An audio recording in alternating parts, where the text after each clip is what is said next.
I am Aggie Da Silva. I am the CEO of Leadership and Sales Academy. But answering your first question, this is a very interesting question. The most complex and most difficult thing to manage in any company is people. Every time I do a seminar or I do some management training or leadership training, and every time we list what are the most incredible challenges those executives are going to face in the next 5, 10 years, definitely what comes on the top of the list are people related. And they represent 80% of the challenges. People is very complex. It's a lot more complicated to deal with people than to deal with systems, to deal with management systems.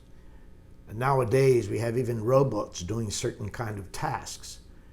But it's still, the human being is the most challenging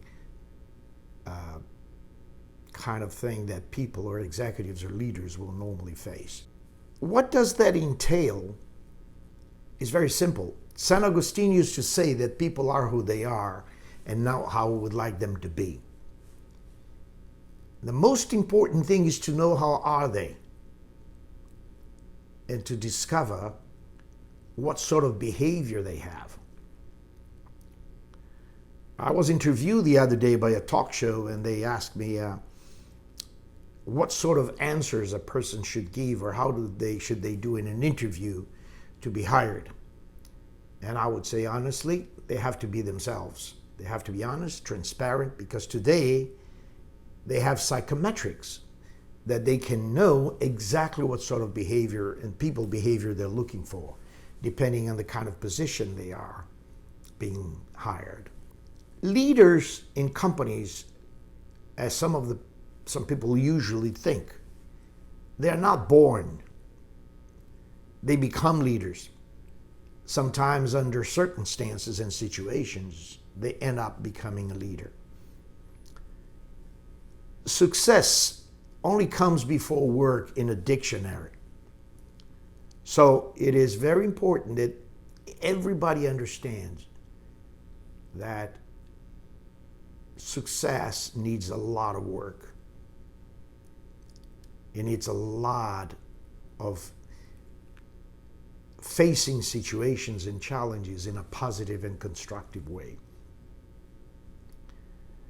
I normally go to the companies and I tell them that if they are not leading their team properly, if they don't know how to lead, it's because they do not have the emotional intelligence to do that. And they do not understand that complexity that is people. Company leaders are not so different. I think that's a very interesting question you just asked. Company leaders are not different from sales leaders. The major difference is the scope of responsibility here. The company leader has to move that entire organization towards the company mission and goals. And the sales leader has to move forward with a team to achieve the sales goals. And leading people to results and to achieve those goals is also very, very complex, because it's exactly how you, first of all, choose the person that you're going to be working with. How do you motivate them? How do you train them? How do you coach them? How do you understand whether they have the right profile to do the job that they were hired for? Thomas Hendrickson, who was the founder of Thomas International, a company that deals with psychometrics, he used to say something very interesting. He used to say that you hire people by their curriculum, by their background, by their experience, by their culture, by their knowledge, but normally you terminate them or they quit because of behavioral problems or because they did not adapt to the job they were hired for. Emotional intelligence has a lot to do with that. Emotional intelligence entails How do you know people? How do you understand people? How do you motivate them? How do you empathize with them? How assertive you are with them in a positive and constructive way? And are they prepared? Do they have the knowledge and the training to do the job that you expect them to do? Also, of course, it's important that you have some management system in place so that you deal with the statistics and all the information that is required from you to understand how are they performing.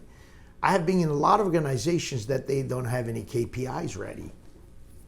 They don't know what the key performance indicators are.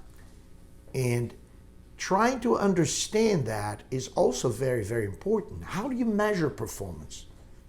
How do you do your weekly sales meetings? How do you know that your team is performing according to company's expectations and according to your expectations as a leader? It's the question that you want to answer in a proper way. So emotional intelligence is the key thing there, you know? And whether you're a company leader or you're a sales leader, you probably will have, with different scope, the same kind of challenge that you normally have. My advice to you, if you're really in a sales leadership position or in a company leadership position, is self-awareness. Try to learn what is your emotional intelligence. Try to learn more about people, behavior. What makes people productive? What makes people achieve results? And the moment you understand that, you're halfway there to achieve your success. So I was a jungle survival trainer in the military, and I've learned that this jungle here is also very difficult to survive. But if you have the emotional intelligence, you will survive. Thank you very much, and looking forward to meeting you again soon.